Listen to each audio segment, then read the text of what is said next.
ज्याचा आरमार त्याचा समुद्र हे ब्रीद ओळखून छत्रपती शिवाजी महाराजांनी स्वराज्याच्या आरमाराचा पाया रचला, तर त्याच्यावर कळस चढवण्याचं काम हे सरखेल कान्होजी आंग्रेंनी केलं.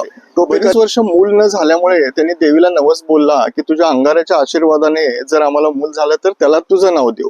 तर त्या अंगारेवरून ते पुढे आंग्रे झाले आणि कान्होजी आंग्रे म्हणून पुढे ओळखले गेले. 1998 मध्ये भोसले जे होते कोल्हापूरचे, त्यांनी त्यांना दर्या सारंग ही पदवी दिली आणि मुंबई पासून ते वेंगुर्ल्यापर्यंत किनारपट्टीची जबाबदारी ही त्यांच्याकडे दिली. ईस्ट इंडिया कंपनी पुढे जाऊन इंग्रजांनी आपल्यावरती 150 वर्ष राज्य केलं.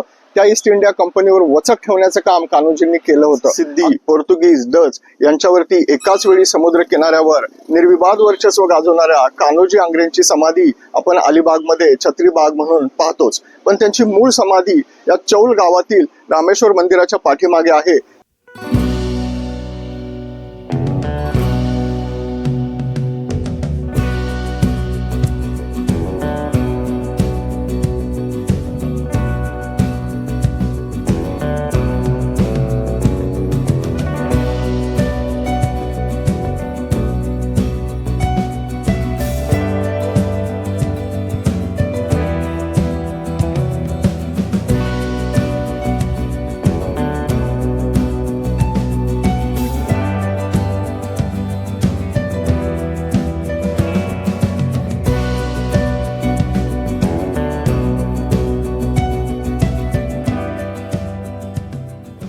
जय शिवराय मंडळी.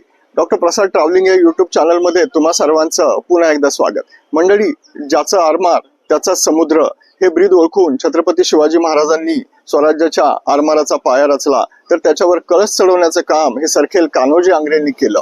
टोपीकर इंग्रज, सिद्धी, पोर्तुगीज, डच यांच्यावरती एकाच वेळी समुद्र किनाऱ्यावर निर्विवाद वर्चस्व गाजवणाऱ्या कान्होजी आंग्रेंची समाधी आपण अलिबागमध्ये छत्री बाग म्हणून पाहतोच, पण त्यांची मूळ समाधी या चौल गावातील रामेश्वर मंदिराच्या पाठीमागे आहे.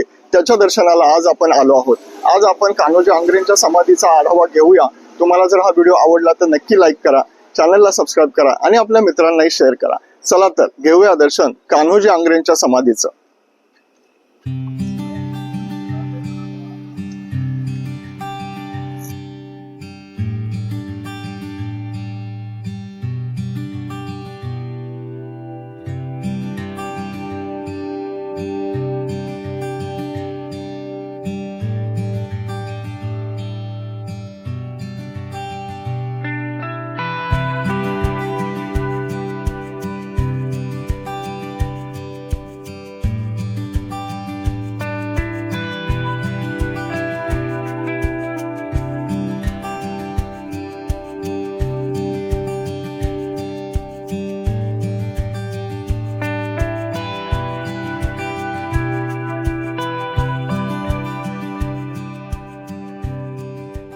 सरखेल कान्होजी आंग्रेंचा जन्म 1669 मध्ये रत्नागिरी जिल्ह्यातील हर्णे या गावी झाला. ते मूळचं संकपाळ कुटुंब होतं, जे सध्याचे भिलारे म्हणून ओळखले जातात. त्यांच्या वडिलांचे नाव तुकोजी तर आईचे नाव अंबाबाई होते. बरीच वर्ष मूल न झाल्यामुळे त्यांनी देवीला नवस बोलला की तुझ्या अंगाऱ्याच्या आशीर्वादाने जर आम्हाला मूल झालं तर त्याला तुझं नाव देऊ. तर त्या अंगारेवरून ते पुढे आंग्रे झाले आणि कान्होजी आंग्रे म्हणून पुढे ओळखले गेले. त्यांचं बालपण हे सुवर्णदुर्गाजवळच बरचसं गेलं आणि पुढे त्यांनी तो सुवर्णदुर्ग जिंकला सुद्धा. त्यांचे वडील छत्रपती शिवरायांच्या सुद्धा पदरी सरदार म्हणून कामी होते आणि पुढे जाऊन कान्होजींनी पण ती जबाबदारी स्वीकारली.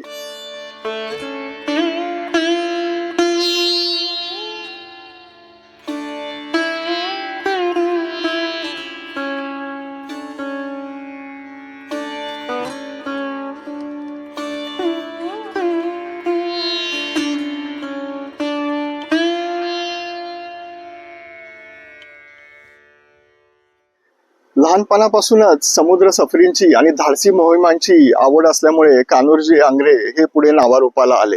1698 मध्ये भोसले जे होते कोल्हापूरचे, त्यांनी त्यांना दर्या सारंग ही पदवी दिली आणि मुंबई पासून ते वेंगुर्ल्यापर्यंत किनारपट्टीची जबाबदारी ही त्यांच्याकडे दिली. कान्होजी आंग्रेंनी आपल्या कामाची सुरुवात पहिल्यांदा ईस्ट इंडिया कंपनीच्या जहाजांवर हल्ला करून गेली आणि त्यांची तिथे दहशत बसली एवढी की पुढे जाऊन इंग्रजांनी त्यांच्याबरोबर शांतताचा तह केला.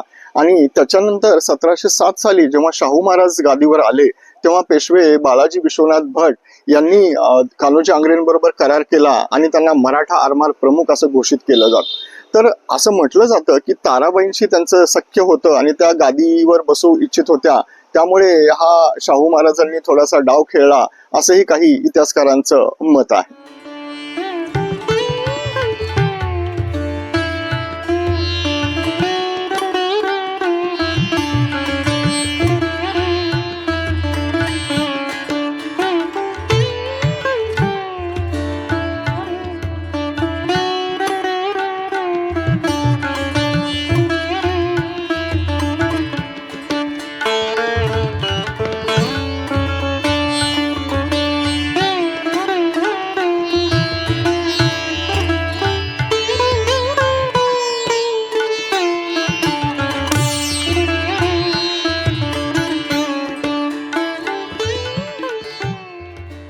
कान्होजी आंग्रेंनी आपल्या कारकिर्दीमध्ये ब्रिटिश आणि पोर्तुगीजांवर इतके हल्ले केले आणि त्यांना हवालदिल केलं की अक्षरशः जी ईस्ट इंडिया कंपनी होती तिचं तर कान्होजींनी कंबरड मोडलं. कल्पना करा, त्या ईस्ट इंडिया कंपनी पुढे जाऊन इंग्रजांनी आपल्यावरती 150 वर्ष राज्य केलं. त्या ईस्ट इंडिया कंपनीवर वचक ठेवण्याचं काम कान्होजींनी केलं होतं. अक्षरशः हजारो रुपयांची, लाखो रुपयांची खंडणी देऊन त्यांना जहाजे सोडवावी लागत होती आणि त्याने त्रस्त होऊन ब्रिटिशांनी त्यांना अक्षरशः समुद्री चाचे म्हणून घोषित केलं होतं. पुढे जाऊन विजयदुर्ग किल्ल्यावरती इंग्रजांनी मोठा हल्ला केला होता, पण विजयदुर्गची तटबंदी इथे भेदू शकले नाहीत आणि कान्होजी आंग्रेंनी विजयदुर्ग त्यावेळी राखला. त्याच्या 1 वर्षानंतरच पोर्तुगीजांनी पुन्हा जवळजवळ 6000चं सैन्य आणि 4 असे लढाऊ जहाज घेऊन विजयदुर्गावरती पुन्हा हल्ला केला. पण मायनाक भंडारींसारख्या सरदारांना सोबत घेऊन कान्होजी आंग्रेंनी तोही हल्ला परतवून लावला. त्याच्यानंतर इतकी नाचक्की ब्रिटिश आणि पोर्तुगीज अधिकाऱ्यांची झाली की त्यांना परत बोलावण्यात आलं. त्यांच्यावरती कान्होजींशीच त्यांनी संधान बांधल्याचा आरोप करून त्यांच्यावरती देशद्रोहाचा खटला भरण्यात आला आणि त्याच्यानंतर मात्र त्या पूर्ण समुद्र किनाऱ्यावर कान्होजी आंग्रे असेपर्यंत शांतता राहिली.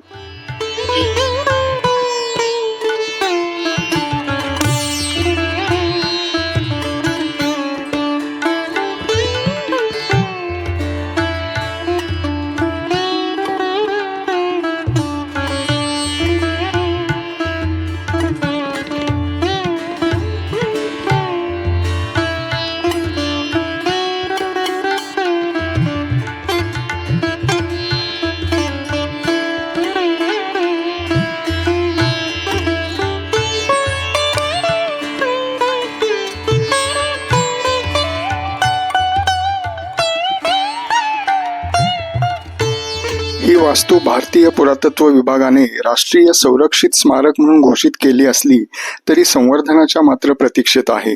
इतस्ततः पसरलेले घडीव दगड, बऱ्याचशा मूर्ती या मनाला वेदना देऊन जातात.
रामेश्वर मंदिराच्या पाठीमागेच आणखी काही पुरातन समाध्या वगैरे आपल्याला दिसतात. तर ह्या कान्होजी आंग्रेंच्या कुळातीलच आहेत असं सांगितलं जातं.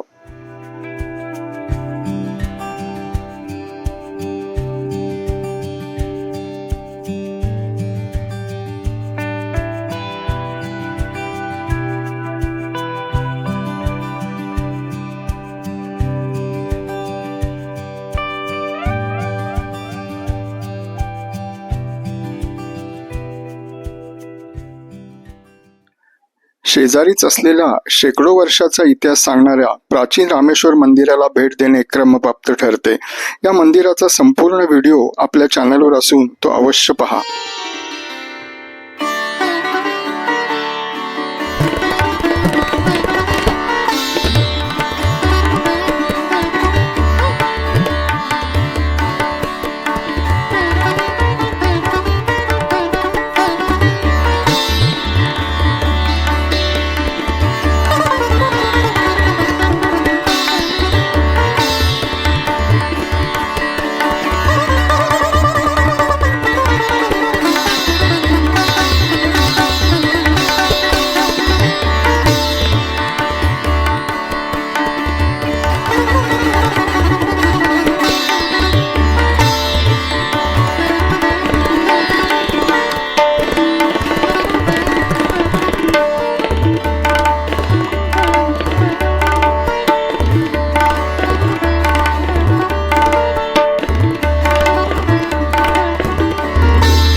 ज्यांनी आपल्या सागरी सामर्थ्याची चुणूक साऱ्या हिंदुस्थानास दाखवली अशा दर्या सारंग सरखेल कान्होजी आंग्रेंच्या शौर्यगाथा इतिहासाच्या पानापुरत्या मर्यादित न राहता सर्व परिचित व्हायला हव्यात.